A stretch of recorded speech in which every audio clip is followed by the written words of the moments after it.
earlier on I found a fly in my copy, so I'm paranoid now. Keep thinking there's fly in my copy when there's not. But you know, you sip it and that'll hit flies. Anyway, so my memory is terrible. A few weeks ago, before my computer died, something else happened and I forgot about it.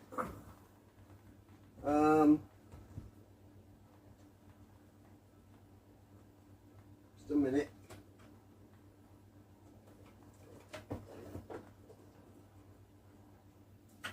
So, do you remember?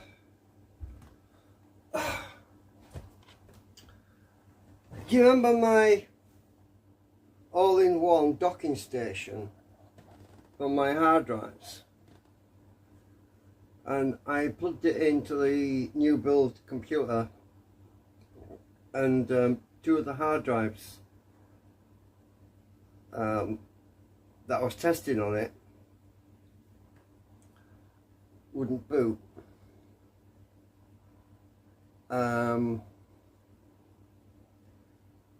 I condemned the hard drives, both hard drives, as being bad.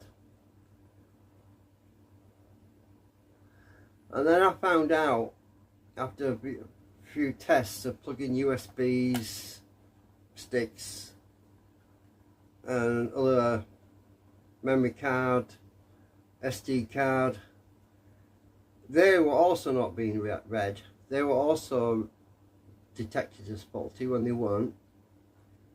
So I ended up condemning the actual 5-in-1, all-in-one docking station as being bad, right? When I went to test the flash drive memory sticks in my other computer, in my printer socket, it was fine, and the USB pens are still fine. So I realised that it was this thing that had died. And then I forgot all about it. And that was the time when I accidentally booted up from that SSD drive that was plugged in here. It was USB connected to the computer.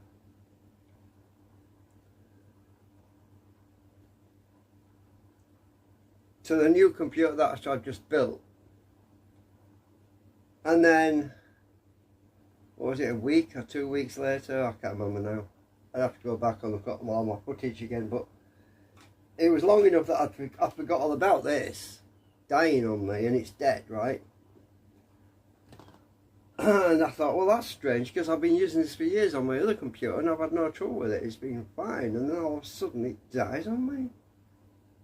I couldn't understand what was going on, right? I thought, oh, well, I still haven't got a replacement for it either. And then the computer dies. And I started thinking about this. I thought, hang on a minute, maybe it's a virus. Maybe that SD drive that, when I accidentally booted from it, maybe it put something on the machine. Even though it's Linux. Linux is immune to viruses usually, but it's not, well, not completely immune. There are certain things like that can reside in the boot sector, like they call them boot sector viruses. Those are still accessed on 32-bit or boot sector, which is in, what do you call it? Not FAT32. That's it, FAT32. So there's a FAT32 partition. There's still a FAT32 partition on this machine, even when it's booting into Linux, and that's a generic boot partition. So I'm trying to work all this out and think, So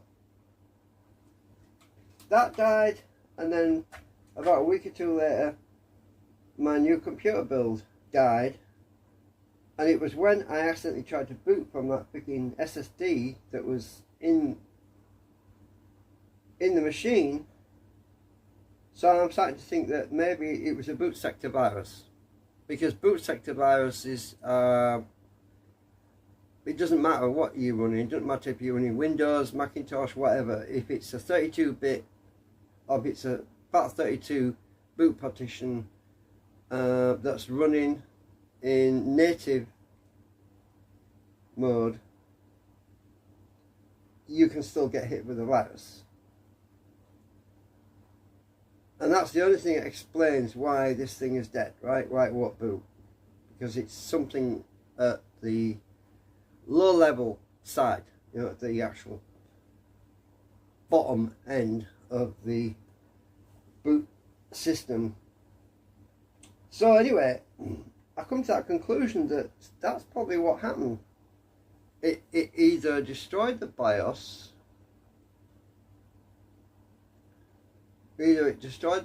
on the chip,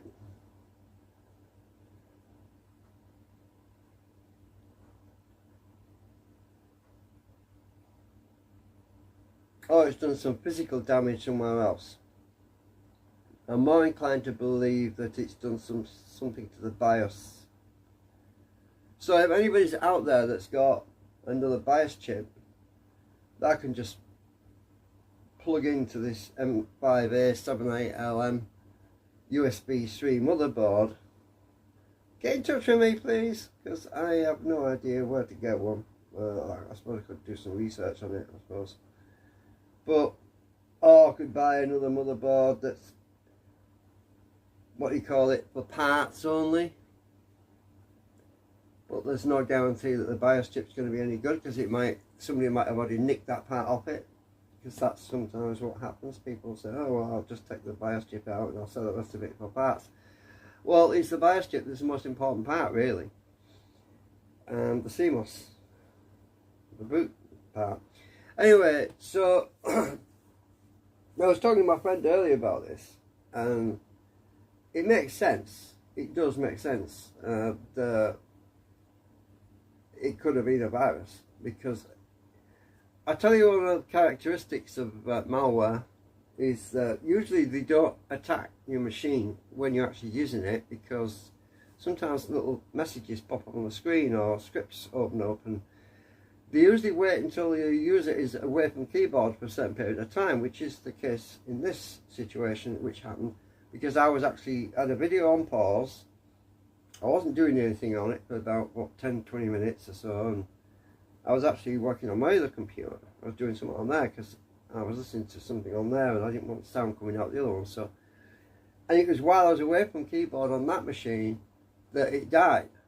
So that's usually what these things do. They wait until you're not there or away from keyboard for a long period of time before they activate and do something, because they know you're not looking, right? They know you're not watching the screen. And I didn't see it. All I did was hear that noise when it started clicking and popping and making strange noises on the loop over and over again.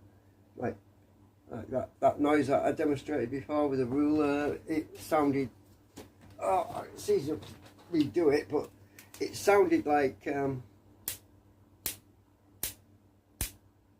it was on the audio was just looping, it was stuck, and it just sounded like that, like a crack sound. That's what made me think it was an electrical short. Doesn't have to have been, but anyway. So I just wanted to mention about that, because there's something else about this, because the actual hard drive that I used to clone my other operating system, the actual hard drive that I used to clone it onto was second hand. It was it's irrelevant what brand it is, obviously, but it had a another boot menu on it, because when I accidentally booted into it before, I'm not sure if what boot menu was in there. I don't know if it was Windows or Macintosh or whatever. I just don't know it. Linux, it could have been anything. But it came up with some weird boot menu with a whole bunch of things on it. Now, you normally need something to camouflage whatever is going on behind the scenes. So if that was a genuine boot thing, why was it left on that disc? And when that disc was erased, it should have been completely erased before the seller sold it, but it wasn't. The boot sector of that SSD still had data on it, and people that try to proliferate, I can't say the word, proliferate malware and viruses onto people, they're always looking for ways to do it. They're always looking for a venue and an outlet, and one of the ways that they would do it is to hide something, a Trojan,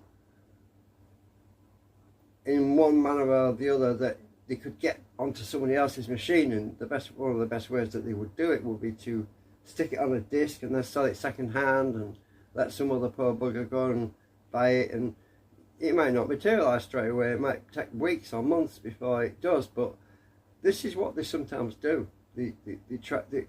It's always best not to buy second hand hard disks unless they've been low level formatted, wiped clean. Even the boot sectors were wiped, but this was obviously not wiped clean properly, because there's still something in the boot sector of that disk, and I'm going to have to research a way to erase the boot sector of that disk, because it's, you know, whatever is on there is still on there, and I'm not going to use it. I am not going to use it because it's, I believe it's destroyed this thing, and it's destroyed a computer motherboard, because I can't think of any other explanation, because everything was working fine, appeared to be working fine, until I accidentally booted from the damn thing. Which means it would have got into the BIOS somehow, and there was no boot. I had no Grub boot manager installed on there, because it was just one disk, so the Grub was not even activated.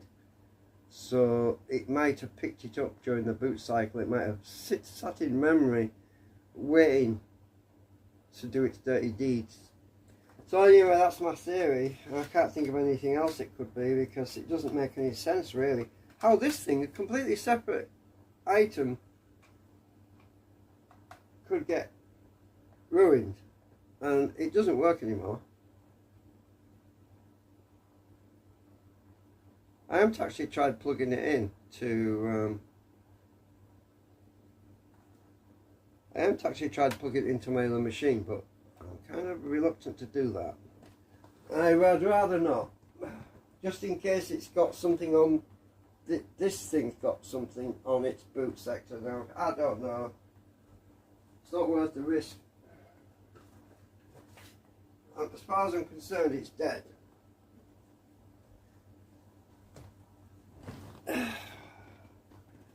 So yeah, I've been pondering this issue for quite a while, trying to figure out what was going on, and after replacing the CPU, and it still doesn't do anything, and it's obviously motherboard, so it's got to be something either BIOS related or somewhere else on the motherboard hardware.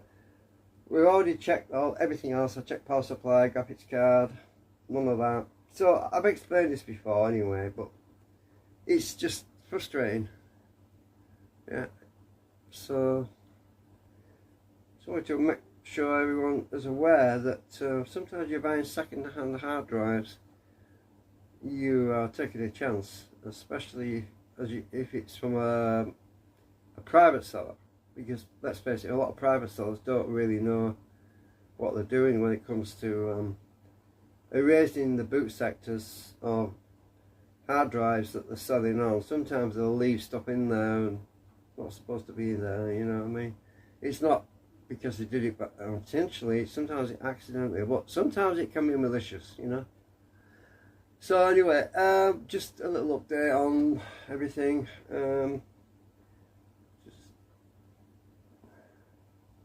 So still haven't got any money to get another motherboard yet, so yeah. hopefully there'll be something available still. Bye for now.